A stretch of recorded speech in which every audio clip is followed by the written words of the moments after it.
Kalau mau jujur, memang The Mirabel ini adalah klinik pertama saya terjun di dunia estetika.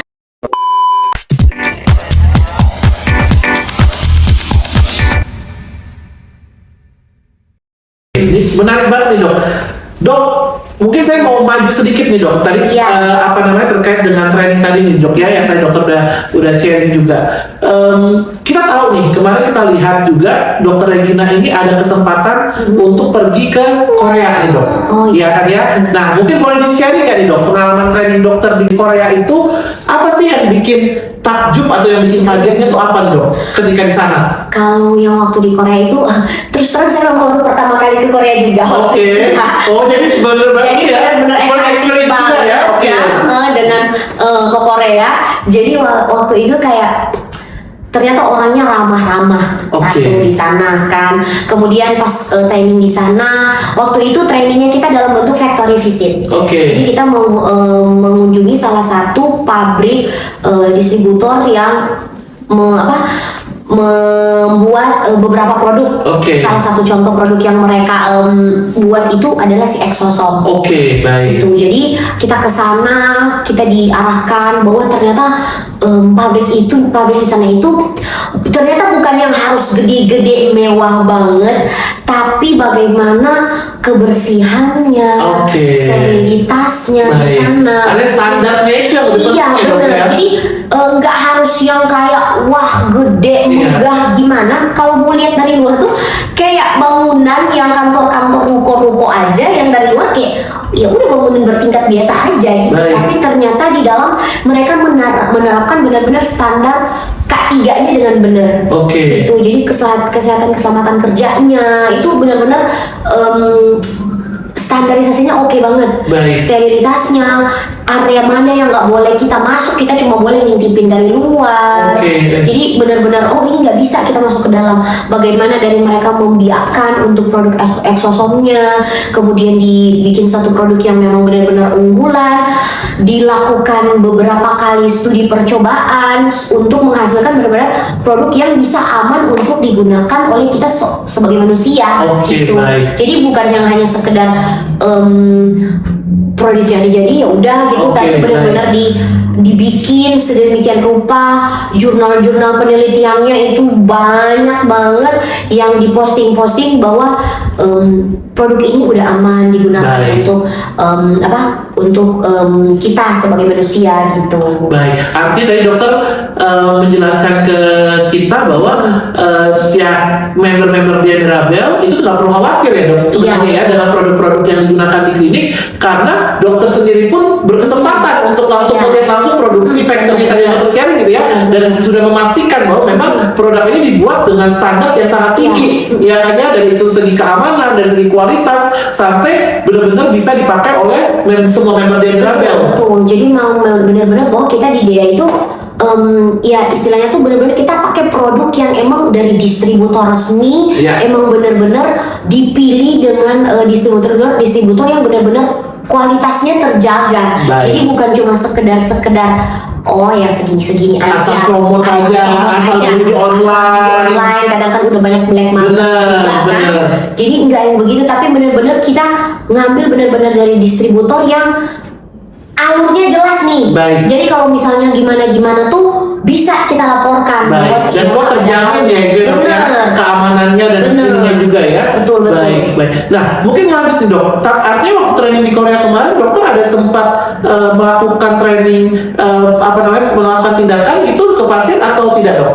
Kalau untuk ke pasien memang belum waktu itu, karena kita dalam posisinya kayak hanya training terbuka dengan trainernya di sana, kemudian factory visit. Tapi untuk hands on dengan pasien memang belum ada kesempatan. Baik. Tapi selain itu di sana ada dokter ada kesempatan apa lagi atau ada nyobain apa lagi? Kalau kesempatan di sana, aku sempat berkesempatan untuk nyobain klinik estetik. Wah ini menarik dong. Ini kan karena sekarang nih banyak banget member-member The Mirabel atau bahkan nih warga Indonesia pada umumnya ini yang pengen berlomba-lomba ke Korea untuk treatment di Korea. Nah dari pengalaman dokter sendiri nih, ya kan ya, apa sih dok yang bikin beda antara klinik di Korea dengan klinik di Indonesia atau di The Mirabel nih kita ngomongnya?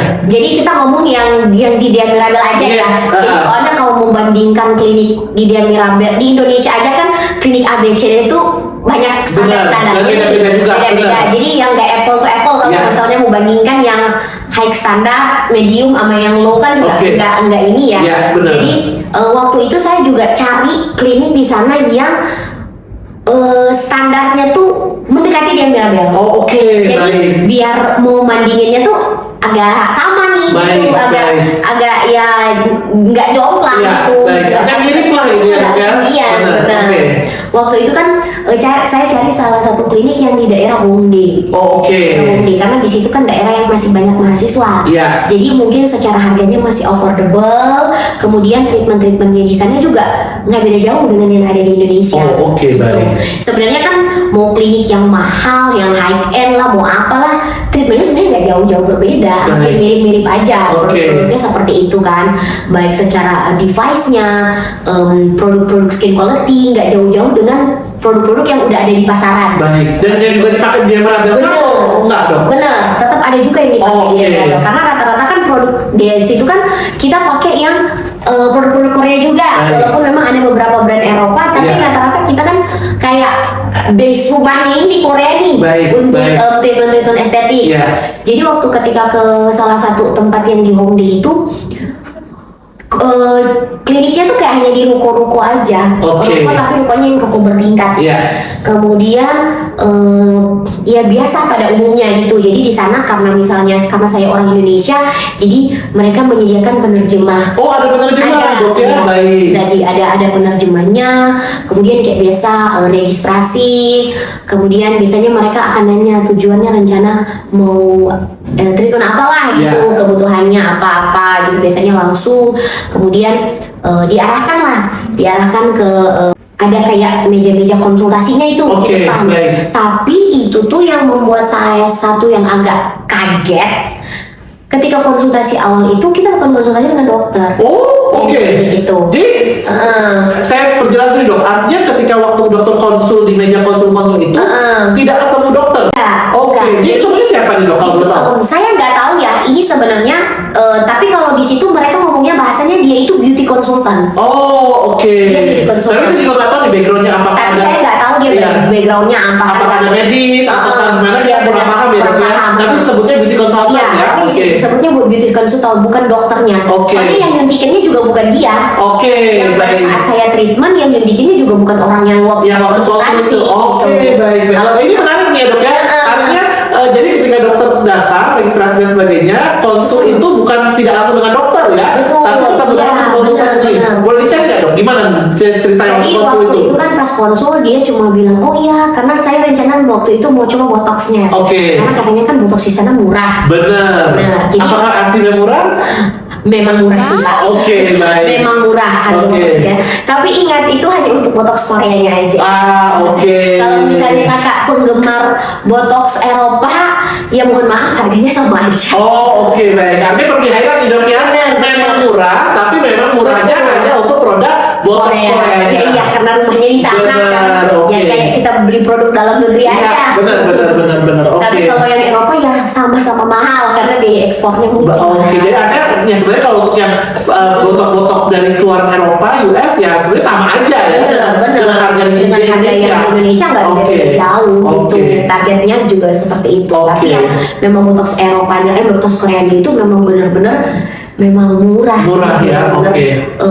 Bisa setengah harga di Indonesia. Nah, ketika dokter konsul itu dokter ngomong saya mau botox, apakah dari beauty consultantnya ini ada mengarahkan juga ke treatment lain? Enggak. Jadi waktu itu pas saya bilang, saya mau botox kayak ini, gitu kan, gini-gini. Jadi dia hanya fokus hanya ke itu. Saya misal waktu itu saya ngomong kalau mau yang ke area ini, gini-gini. Waktu itu saya pengen juga sebenarnya untuk area dahi. Karena waktu itu saya botoxnya itu masih yang area dahi itu masih sekitar 3 bulan kurang, masih 2 bulan nggak diizinin, nggak dikasih. Jadi waktu itu karena jaraknya terlalu dekat, jadi makanya ya udah yang untuk area rahang aja. Jadi hanya sampai di situ. Ya udah itu aja. Nggak ada dikasih. Nggak ada dikasih. Saya lihat kulitnya mungkin butuh skin quality juga atau apa? enggak dikasih yang kayak begitu. Jadi cuma langsung bahwa karena saya maunya botox, ya udah dikerjain yang botox. Oke, baik. Gitu. Oke, nah terus boleh cerita nggak setelah konsul itu apakah ada step selanjutnya atau bagaimana dok? Nah, kemudian pas selesai dari situ kan mau tindakan nih, cuci muka. Nah, cuci muka di sana itu kita cuci mukanya sendiri. Oke, baik. Jadi kita kalau mungkin di Indonesia kan lebih kebanyakan bahwa pasiennya di-treat nih. Yes, benar. Tinggal baring, mukanya dicuciin, gitu kan. Jadi benar-benar merasa lagi healing lah ya. Kalau kita di Indonesia. Pokoknya di-treat kayak queen lah gitu ya. Benar-benar me time banget kan. Kalau di Indonesia. Nah kalau yang di sana itu, yang di klinik di daerah Hongdae itu, kita hanya cuci mukanya sendiri. Jadi udah disiapin sinknya buat cuci muka, kemudian bersihin muka, udah sama makeup remover, udah segala macem lah di situ udah disiapin untuk tools kita untuk bersihin muka. Nggak ada yang bantuin ya dok ya? Nggak ada. Artinya benar-benar self service dokter sendiri ya? Oke, baik. Habis kalau ketika sudah itu langsung duduk di ruang tunggu. Duduk di ruang tunggu. Nah karena kebetulan saya waktu itu hanya botox rahang aja, di sana tuh botox rahang tidak di anestesi. Baik. Jadi karena hanya botox rahang, ya udah langsung kepanggil ke ruang treatmentnya. Ruang treatmentnya kecil, hanya kayak bilik begitu. Langsung duduk, dokternya langsung datang nyamperin, langsung nyuntik, udah selesai. Ada ngobrol kah atau ada konsul atau pertanyaan dulu dari dokternya dok? Enggak, waktu itu cuma ditanya bahwa sudah pernah botox, ya sudah. Jadi hari ini kita botox rahang, dipandu caranya untuk sambil penyuntikan, finish sudah selesai. Baik. Langsung selesai, langsung pembayaran. Udah treatmentnya selesai. Jadi benar-benar merasa kayak mungkin kalau misalnya tujuan kayak kita orang Indonesia yang pengen ke klinik estetik itu untuk kayak mau me time, mau berleha-leha, mau dimanjain, mau enjoy, mau relax, mungkin nggak akan terlalu dapet feelnya. Saya nggak tahu ya kalau untuk klinik yang lain, karena saya pergi ke Korea mah cuma satu klinik doang, tidak mencerminkan semua klinik itu. Ini yang kita cari sekali lagi, disclaimer-nya adalah yang mirip ya dok ya, mirip dengan Dia Mirabel ya. Dengan Dia Mirabel. Jadi ketika ke sana, ternyata bahwa nggak didapat nih kayak begitu. Misalnya yang kayak pasien-pasien yang tipikal pasien orang Indonesia yang kayak pengen di-treat, dimanjain, bobo-boboan di bed, nggak dapet di sana. Jadi benar-benar mungkin karena juga di sana jumlah flow pasiennya lebih banyak kali. Jadi di sana lebih rame klinik estetiknya. Jadi makanya perputaran pasiennya mereka itu mungkin harus cepat. Jadi nggak boleh jangan numpuk ya dok ya. Benar. Jadi mungkin salah satu penyebabnya juga itu. Secara harga-harga di sana kan juga kayak banyak banget produk-produk yang memang kalau benar baik botox ataupun mungkin karena mereka kan sekarang tuh lagi hyping banget bahwa bilang rejuran di Korea lebih murah. Karena rejuran produk Korea. Jadi sebenarnya segala sesuatu produk yang base-nya itu dari Korea emang harganya emang pasti lebih murah di sana. Gitu. Dan kalau misalnya kita punya budget sekalian jalan-jalan sekalian treatment ya nggak apa-apa. Tapi kalau misalnya emang nggak ada budget untuk ke Korea, sebenarnya kalau mau dihitung-hitung ditambah dengan biaya ke Korea ini juga harga sama dengan biaya di sini. Jadi karena kan kita nggak cuma ngelihat cost-nya itu dari treatmentnya aja ya. Harus juga kita pikirkan tiketnya ke sana bolak-balik udah berapa. Belum stay-nya di sana gimana. Nggak mungkin dong pagi berangkat ke Korea treatment terus malamnya langsung balik ke Indonesia kan juga kayaknya nggak mungkin ya dok ya. Baik. Benar, saya setuju sama dokter Regina. Jadi memang harus semuanya itu teman-teman pikirkan dengan matang, dengan matang gitu, dengan seksama gitu loh, bahwa kalau memang kayak dokter Regina sampaikan ada kebetulan kesempatan ke sana, boleh banget. Yang hanya bukan kita bilang tidak boleh dok ya, boleh banget untuk nyobain treatment di Korea. Tapi itu pun kita sarankan untuk memastikan kliniknya itu resmi, benar ya dok ya? Dokternya pun resmi, karena ya balik lagi lah, mau itu di Korea maupun di Indonesia, saya rasa yang paling penting itu adalah masalah keamanan. Betul ya dok ya, jangan kita cuma melihat masalah harga, tapi ternyata yang ngerjain misalnya bukan dokter kah, atau produknya juga bukan yang resmi kah gitu kan ya. Nah ini yang mesti mungkin juga harus diperhatikan begitu ya dok ya. Tapi kalau memang ada kesempatan ke sana, kebetulan kita lagi jalan-jalan kah atau ada keperluan, boleh banget nih nyobain gitu ya. Tapi kalau memang belum ada kesempatan, ya sebenarnya nggak usah jauh-jauh ke Korea. Yang Indonesia kan juga udah banyak gitu ya. Dan ternyata harganya juga ya tadi kayak dokter Regina sampaikan, kalau untuk produk-produk yang memang dibuat di dalam negerinya mereka sendiri, ya bisa dibilang cukup terjangkau. Betul kan ya dok ya? Tapi sebenarnya kalau dari sisi saya ngerasanya ya karena kita sekarang di Diagrabel juga banyak banget nih penawaran-penawaran yang promo-promo yang diberikan. Jadi sebenarnya ya kalau dihitung-hitung secara keseluruhan ya kurang mirip-mirip aja sih ya dok ya. Beda jauh lah ya. Benar. Nah mungkin yang ditanya oleh teman-teman juga, dok kalau misalnya kayak Juvelu ya kan ya, atau kayak Botok Korea atau dokter sebutkan gitu ya, atau kayak Rejuran gitu kan ya, di Koreanya pakai, di Indonesia pakai. Artinya maksudnya ini, dokter bisa sampai nggak bahwa di Diagrabel ini sebenarnya produk-produk yang dipakai ini produk-produk yang second tier atau yang premium atau yang third tier dok sebenarnya dok? Yang pasti kita pakai produk yang premium. Baik. Karena kita pasti pakai produk yang premium. Kalau misalnya Rejuran di Korea ada, kita juga ada. Dan itu sama ya dok ya? Sama. Vendornya sama, manufacturernya sama ya? Kita pakai produk yang sama dari distributor yang resmi juga. Distributornya ini yang dari Korea yang buka cabangnya di Indonesia untuk ngebawa si produk Korea ini masuk ke Indonesia. Baik. Karena kan mau masuk ke suatu negara itu prosesnya panjang banget. Mulai dari perizinannya, masalah segala macam-macamnya. Setiap negara kan punya regulasi. Nah, kita pakai distributor, manufacturernya ini yang benar-benar yang kerjasama sama yang di atas namanya dari Korea ya. Jadi supaya menghadirkan produk-produk yang kita pakai ini benar-benar premium, kita benar-benar bukan asal comot aja atau misalnya yang kayak black market yang beli-beli di Shopee-nya gitu aja kan. Baik. Artinya ini bisa dipastikan nih teman-teman bahwa kalau untuk produk-produk yang ada di Diagrabel itu ya juga akan teman-teman temukan juga di klinik-klinik di Korea, bahkan di klinik-klinik yang high end gitu ya. Jadi nggak usah khawatir gitu loh. Di Diagrabel kita nggak pakai produk-produk yang brand no brand lah istilahnya, tapi kita pakai memang produk-produk yang memang di Koreanya pun premium dan ada ya dok ya. Baik, menarik banget nih dok. Nah kalau dari segi kualitas dokternya nih, ya saya nggak tahu nih dokter bisa sharing nggak, karena tadi dokter bilang hanya mengerjakan botok rahang gitu ya. Tapi kalau menurut dokter sendiri dari pengalaman disuntik botoknya oleh dokter tersebut gitu ya, dokter bisa menilai nggak atau bisa sharing sedikit nggak menurut dokter kualitas dokter Korea dan kualitas dokter Indonesia itu seperti apa? Sebenarnya sih kalau untuk mau dibilang ini penilaian objektif juga enggak ya, karena kan saya juga treatmentnya hanya dengan satu treatment dan pembicaraan dengan dokternya juga nggak panjang. Kalau secara tekniknya mengerjakan sih menurutku sama-sama aja, nggak ada yang terlalu berbeda. Cuma mungkin karena saya merasa kurang puasnya ketika datang itu konsultasi awalnya kan nggak sama dokter. Kemudian ketika sampai pun juga nggak banyak babi bebo, langsung disuntik udah selesai. Jadi kayak impression saya sebagai pasien tuh kayak ngerasa nggak klop lah gitu, kayak nggak kayak ngerasa bahwa dokternya yang lebih attach, yang lebih friendly atau misalnya lebih banyak ngomong tuh kayak nggak dapet lah istilahnya.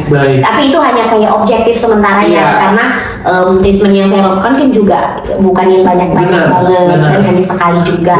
Artinya itu juga mungkin yang sebenarnya ya bisa dibilang benefitnya kalau kita treatment di Indonesia adalah yaitu kesempatan bisa untuk ngobrol langsung ya dok ya, diskusi langsung dengan dokter gitu ya, untuk terkait dengan treatmentnya gitu ya. Itu yang mungkin di negara lain kalaupun ada kesempatan bisa jadi dari segi kendala bahasa. Iya, betul ya dok ya? Sangat berpengaruh. Iya, kayaknya kayak dokter sampaikan ada penerjemah, tapi kan tetap aja terkadang apa yang diterjemahkan oleh orang lain itu belum tentu sesuai dengan yang kita pengen sampaikan langsung, betul ya dok ya? Kalau di Indonesia sudah tidak ada kendala nih dengan terkait dengan masalah bahasa ini ya dok ya. Baik. Kayaknya kan kadang kalau yang kemarin kayak sama beauty konsultan mau pakai bahasa Inggris pun kadang kurang mudeng. Karena kan mereka kan pakai bahasa Korea gitu. Tapi ya jadi akhirnya pasti akan ada sedikit miskom juga mungkin ya sama ya dok ya. Nyampeinnya kayak kurang pas lah. Benar. Nah, tadi dokter sharing bahwa dari segi kliniknya gitu kan ya, dari segi prosesnya, tapi kan tetap bisa kita lihat bahwa sebenarnya Korea ini kan sekarang jadi acuan ya dok ya, dari semua klinik-klinik nggak hanya di Indonesia sebenarnya ya, tapi klinik-klinik global ini kan sekarang acuannya adalah ke K-beauty ya kan ya, ke Korea. Nah, menurut dokter nih, ya kan ya ada nggak sih dok tantangan yang dokter lihat di Diagrabel ini khususnya gitu ya, untuk supaya kita bisa menerapkan standar yang tinggi nih, atau at least minimal mendekati lah dengan standar Korea yang aja, tapi untuk diri kita gitu loh. Menurut dokter bisa sharing nggak dok? Oke, jadi sebenarnya kalau mau berhubungan dengan tantangan banyak banget ya, dan memang Korea ini bener-bener kayak kiblatnya untuk seseorang yang beauty gitu kan. Cuma memang kita nggak bisa benar-benar bahwa narik banget kayak Indonesia itu harus ngikutin banget standar Korea, karena secara negara aja satu kita berbeda, iklim di sana pun juga berbeda. Which is kalau iklim di sana berbeda, permasalahan kulit yang dialami pun jadi juga pasti akan sangat berbeda. Kalau di sana mungkin kulit orang Korea mungkin nggak akan seberminyak orang yang ada di Indonesia, gitu. Karena orang Indonesia dengan iklim yang tropis, pengaruh UV-nya yang bener-bener heboh banget, pasti akan sangat berbeda. Jadi memang tantangannya itu berbeda, adalah ekspektasi juga salah satu dari kita bahwa saya pengen seperti orang Korea, tapi nggak sadar saya ini tinggal di Indonesia, gitu. Permasalahannya itu berbeda gitu. Orang kulit gennya aja udah berbeda. Gen orang kulit Indonesia sama orang Korea atau mau orang bule manapun juga pasti berbeda. Jadi ekspektasi ini yang benar-benar harus dibangun biar sama nih dengan pasiennya. Jadi supaya pasiennya juga akan menerapkan dan akan mengatur nih, oh saya mau treatment ini dengan ekspektasi saya tuh yang seperti ini. Jadi nggak yang muluk-muluk bahwa sesuatu yang di luar ekspektasinya. Kemudian habis itu juga masalah mungkin secara harga, gitu. Karena kan walau bagaimanapun kan orang Indonesia itu kan beragam ya, ada yang dari menengah ke bawah, ada yang menengah ke atas. Nah, penentuan harga ini sangat amat sensitif ketika pasien memilih klinik estetik, gitu. Karena kan ya naluri kita sebagai manusia ya, pasti maunya harga yang murah, hasilnya maksimal gitu. Tapi ya pastiin aja, maksudnya tidak semua seperti itu. Sebenarnya mau bilang dia Mirabel murah pun juga nggak murah-murah banget. Sebenarnya justru yang jauh lebih murah, gitu. Tapi mau bilang mahal-mahal banget pun juga sebenarnya nggak juga.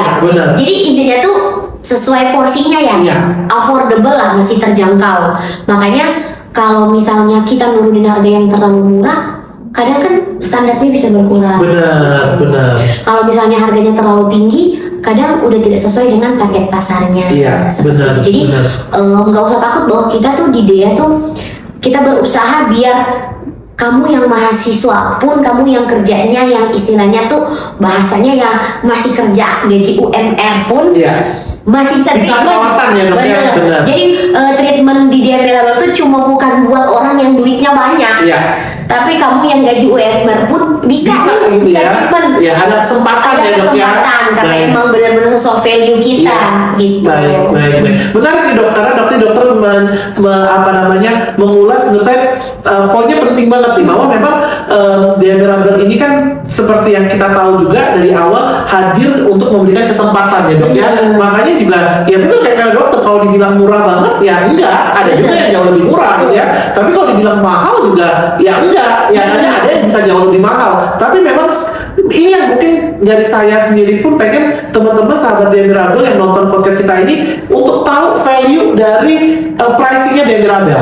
Ya kan ya, dengan teman-teman bayar harga segitu, ada value apa nih yang dapat? Benar kan ya, termasuk juga dari kemampuan dokternya. Betul ya dok, yang tadi terkait dokter Regina sampaikan, ya kayak itu yang menurut saya juga harus diperhitungkan gitu loh. Ngapain kita bayar mahal atau murah gitu kan ya, tapi ternyata mohon maaf dokternya tidak kompeten misalnya, atau malah abal-abal. Betul ya dok ya. Jadi menurut saya sih ya, balik lagi kalau ngomong masalah pricing sih ya, menitik beratkan kepada value sih. Ya kan, jangan cuma ngelihat dari treatmentnya tok, yang ada dok ya, atau dari produknya doang. Baik, ini menarik banget nih. Ini ngobrol sama dokter Regina ini sangat membuka wawasan baru ya, dan mudah-mudahan teman-teman sahabat DEA Mirabel yang nonton podcast ini juga akhirnya terbuka nih wawasannya gitu ya. Nah, mungkin mendekati akhir sesi nih dok, ya kan ya, aku pengen tanya dok, suka duka kerja di DEA Mirabel. Ya kan ya, namanya kita itu pasti ada suka ada duka ya dok ya. Ada nggak dok momen-momen tertentu yang tadi suka dukanya dokter selama kerja di DEA Mirabel? Boleh sharing nggak? Banyak banget sebenarnya. mulai dari yang sukanya aja dulu. Sesuatu kan yang harus menggambarkan. Benar, boleh silakan. Kalau sukanya itu tuh banyak banget. Karena mulai dari satu kesempatan training nih. Kemudian ya sukanya dekat dari rumah. Kalau saya senang ya dok ya. Seneng banget dengan saya. Gak perlu macet-macetan. Gak perlu macet-macetan.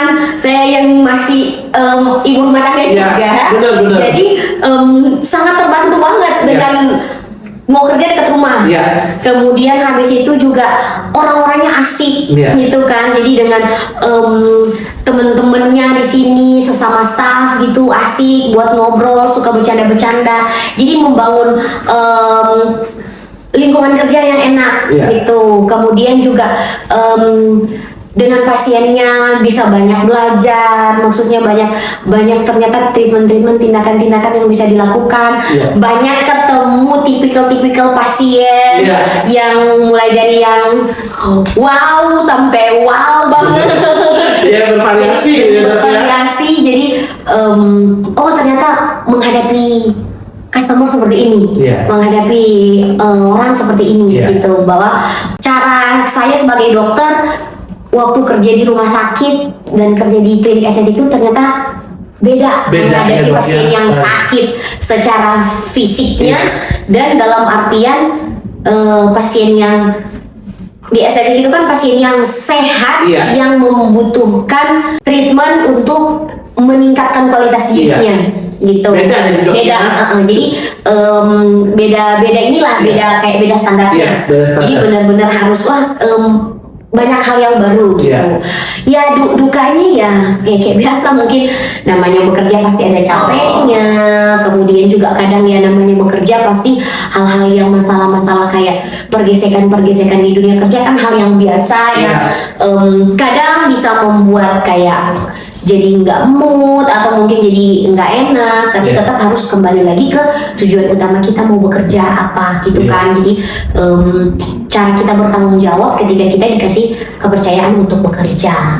Kemudian juga kadang dukanya menghadapi ekspektasi pasien yang terlalu tinggi ketika misalnya treatment, karena ada pasien kan yang kadang treatmentnya start awal mulai treatmentnya itu sudah di usia 50 tahun tapi maunya mukanya kayak anak umur 20 tahun. Jadi itu benar-benar gimana ini caranya? Maksudnya kita membantu bikin meningkatkan tapi nggak bisa merubah, dan tetap dokternya bukan Tuhan. Atau kalau nggak ya sekali operasi ya dok ya, facelift gitu ya. Tapi kadang operasi pun juga tidak menjanjikan bakal bisa kembali ke 20 tahun. Benar kan?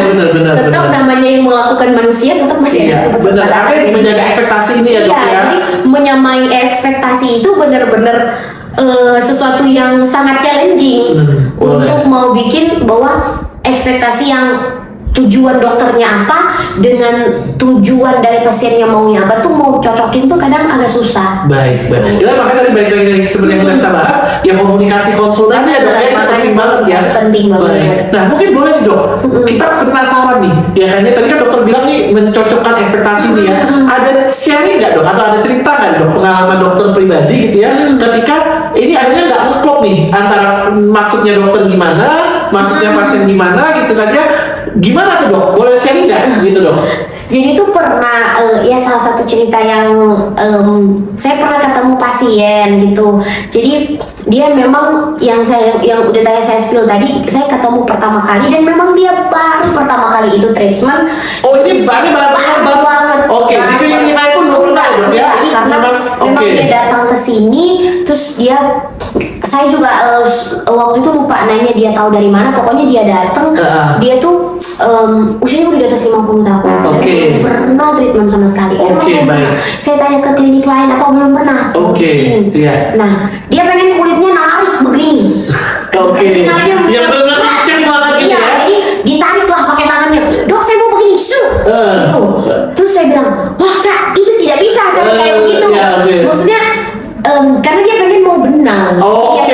Dia mau benang. Usia 50 tahun kulitnya udah sangat kendur. Karena dikasih vitamin kulitnya, kulitnya udah sangat jelek waktu itu. Jadi dia bilang, dok saya mau di sini. Jadi dia katanya pengen narik sini, tapi semua sampai kesini juga ketarik gitu. Jadi benar-benar hanya dalam satu treatment mau kesini, tapi semuanya juga ketarik gitu. Terus saya bilang nggak bisa seperti itu kak. Ini nggak kayak mau setrika wajahnya nggak kayak begitu kan, bener-bener mau facelift juga kayaknya usia 50 tahun nggak bakal sampai segitunya, segitu iya. banget. Bener. Jadi kayak iya dong, tapi kan begini saya lihat di video ya, nah ini ya benar ya kan, di Reel, di TikTok, benar ya. Tapi nggak bisa Kak nih, jadi bener-bener wah kayak mau ngejelasin kayak aduh. Bener. Jadi kayak, aduh gimana nih mau menjelaskan dengan nada yang enak, Ya, biar dia juga mengerti, Ya. karena kan udah usia juga ya boleh mau dibilang usia mulai udah senja, Ya, jadi benar.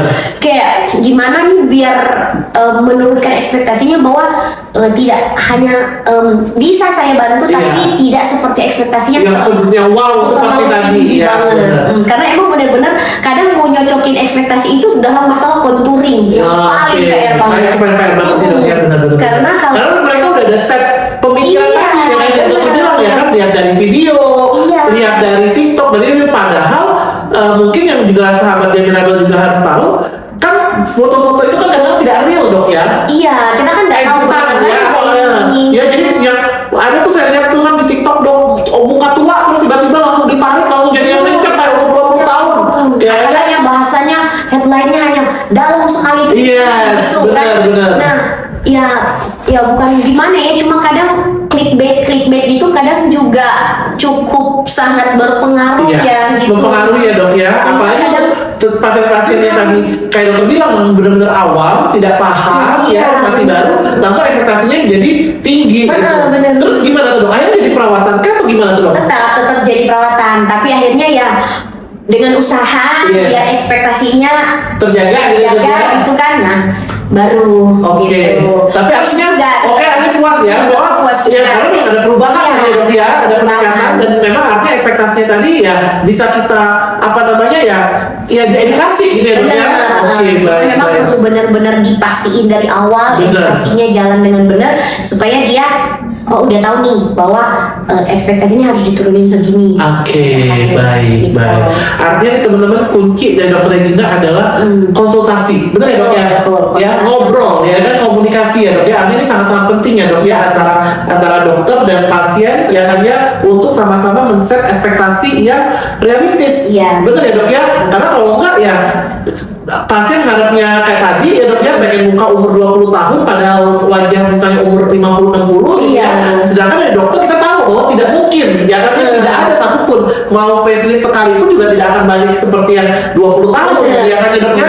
Nah ini yang kadang-kadang memang ya sekali lagi nih edukasi, konsultasi, komunikasi ini ya menjadi kunci utama sih dok ya. Betul banget. Baik, dokter kita udah mau masuk di penghujung nih dok. Mungkin terakhir dok pertanyaan dari saya sebelum kita nanti masuk games ya kan ya.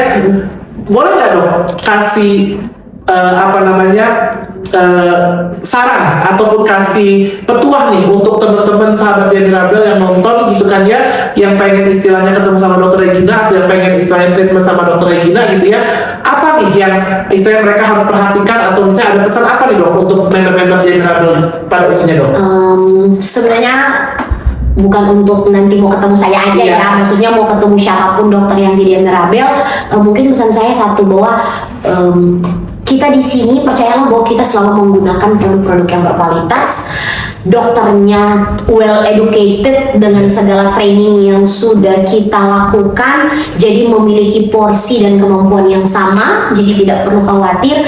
Dan yang pasti bahwa kakak datang treatment sini kita memberikan harga yang affordable, yang masuk akal, yang tidak terlalu memberatkan, tapi juga kakak bisa mendapatkan hasil sesuai dengan apa yang kakak bayar. Oke. Gitu, paling itu sih. Ya intinya jangan pernah ragu untuk treatment di Dia Mirabel, karena kita pasti selalu bertanggung jawab dengan produk yang kita kasih. Oke. Kita nggak bakalan mungkin ngasih produk yang abal-abal seperti kata orang di luar Iya. sana. Oke, baik. Terima kasih dokter Regina. kasih. Baik. Oke, garis nomor 1. Nomor Alfil. 7. Karena Nuvigovel ini bagus untuk regenerasi sel kulit. Kelajuran.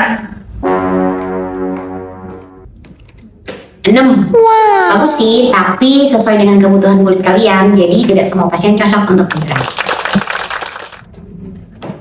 Profilo. 5. Bagus untuk melembabkan ketika kulit kamu sangat kering. Radies. 9. Merangsang kolagen dan sangat long lasting. Juvelo. 10. Karena bisa untuk merangsang kolagen dan bisa memberikan efek skin booster yang oke di kulit. Jalu Pro. 8. Sangat bagus untuk meregenerasi sel kulit dan memberikan efek lifting. Selamin. 3. Bagus untuk anti kerutan. Botox. 2. Untuk anti kerutan juga, tapi dengan produk yang lebih premium. Filler. 1. Tidak semua orang membutuhkan filler, makanya harus sesuai dengan kebutuhannya. Skin booster. 4. Sangat bagus untuk melembabkan kulit ketika kulit kamu lagi kering. Ingat ya, ranking ini bukan ditentukan dari produknya jelek atau tidak, tapi sesuaikan dengan kebutuhan kondisi kulit kamu. Makanya itu perlu selalu dikonsultasikan supaya dapat sesuai dengan apa yang kamu mau.